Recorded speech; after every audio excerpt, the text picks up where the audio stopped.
যে যুদ্ধ চাপিয়ে দিলেন বাঙালি জাতীয়তাবাদের নামে, আমাদের চাকমা জনগোষ্ঠী অস্ত্র হাতে তুলে নিল তার পরিচয়ের সংকটের কারণে, কারণ আপনি তাকে যুদ্ধ করতে বাধ্য করেছেন।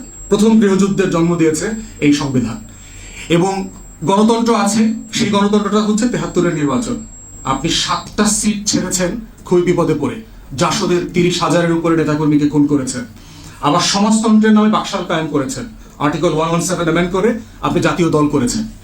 তাহলে কন্ট্রাডিক্টরি প্রভিশন কিভাবে আপনার সংশোধনীকে, আপনার পরবর্তী কার্যক্রমকে ইমপ্লিকেট করে তার প্রমাণ হচ্ছে ৭২-এর সংবিধান।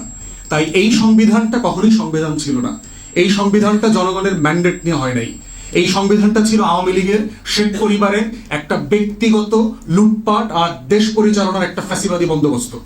অতএব এই জন্যই হচ্ছে গণ অভ্যুত্থান হয়েছে ২০২৪ সালে। এর প্রেক্ষিতেই ওইটা ফেলে দিয়ে, ডেড অ্যান্ড ডাস্টেড কনস্টিটিউশন ফেলে দিয়ে নতুন গণ অভ্যুত্থানের স্পিরিটে নতুন সংবিধান লিখতে হবে, দ্বিতীয় রিপাবলিক করতে হবে। এই সংবিধানটাতে বলে দেওয়া আছে যে এই রাষ্ট্রের জনগণ পরিচিত হইবে বাঙালি বলিয়া। যুদ্ধের সময় তো আপনি চাকমাদেরকে ফিরায় দেন নাই যুদ্ধক্ষেত্র থেকে, যেহেতু বাঙালিরা যুদ্ধ করবে, বাঙালির রাষ্ট্র হবে, তোমাদের চাকমাদের আমাদের পক্ষে যুদ্ধ করবার দরকার নাই, যুদ্ধক্ষেত্র থেকে ফিরায় দেন নাই তো। উর্দুভাষী বিহারীরাও তো বাংলাদেশের জন্য যুদ্ধ করেছে, আপনি তখন তো তাকে বলেন নাই যে এই রাষ্ট্রটা বাঙালি বলিয়া বিবেচিত হইবে, বাঙালি জনপদ, বাঙালি জাতীয়তাবাদের রাষ্ট্র হইবে, অতএব তোমরা যুদ্ধে আইসো না।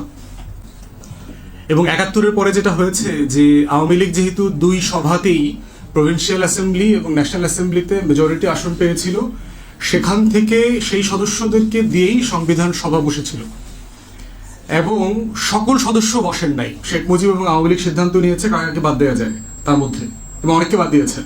অতএব তারা ডিসাইড করেছেন ওই নির্বাচনে নির্বাচিত সদস্যরা কারা কারা ওই পরিষদে বসবেন অথবা বসবেন না। তো প্রথম কথা হচ্ছে যে যারা একটা স্বাধীন বাংলাদেশের জন্য লড়াই করেছেন, যুদ্ধ করেছেন, তাদের কোনো প্রতিনিধিত্ব সেই পরিষদে ছিল না।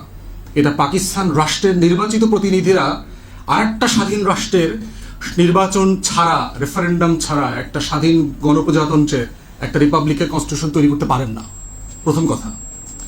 দ্বিতীয় কথা হচ্ছে যে যে আকাঙ্ক্ষাপত্রের উপরে ভিত্তি করে বাংলাদেশ রাষ্ট্রটা স্বাধীন হয়েছিল ১৯৭১ সালের ১৭ এপ্রিল, যেটা প্রবাসী সরকার পাঠ করেছে, সেই ঘোষণাপত্রে বলে দেওয়া ছিল যে আমরা কেমন রাষ্ট্র চাই, কেন আমরা পাকিস্তান রাষ্ট্র থেকে আলাদা হতে চাই, এবং তার প্রেক্ষিতে আমরা একটা রিপাবলিক করব। রিপাবলিক মানে কি? জনগণের রাষ্ট্র।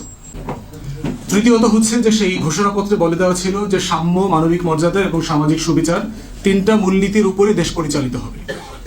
পরবর্তীতে যখন সংবিধানটা হলো, যেই সংবিধানটাতে বলে দেওয়া আছে যে এই রাষ্ট্রের জনগণ পরিচিত হইবে বাঙালি বলিয়া, যুদ্ধের সময় তো আপনি চাকমাদেরকে ফিরায় দেন নাই যুদ্ধক্ষেত্র থেকে, যেহেতু বাঙালিরা যুদ্ধ করবে, বাঙালির রাষ্ট্র হবে, তোমাদের চাকমাদের আমাদের পক্ষে যুদ্ধ করবার দরকার নাই, যুদ্ধক্ষেত্র থেকে ফিরায় দেন নাই তো।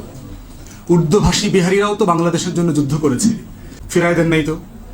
তাহলে আপনি শুরুতেই এমন একটা সংবিধান বানাইলেন যেই সংবিধানটা আমার ঘোষণাপত্রের সাথে বেইমানি করছে, দ্বিতীয় কারণ। তৃতীয়ত হচ্ছে এটা বানানোর পরে আপনি কোনোদিন ম্যান্ডেট নেন নাই যে আমরা যেহেতু পাকিস্তান রাষ্ট্রের গণপরিষদের অথবা প্রভিন্সিয়াল অ্যাসেম্বলির সদস্য ছিলাম, আমি জনগণের কাছ থেকে মতামত চাই যে এটা আমাদের গঠনতন্ত্র রাষ্ট্রের হতে পারে কিনা, একটা রেফারেন্ডাম দিয়ে দেন।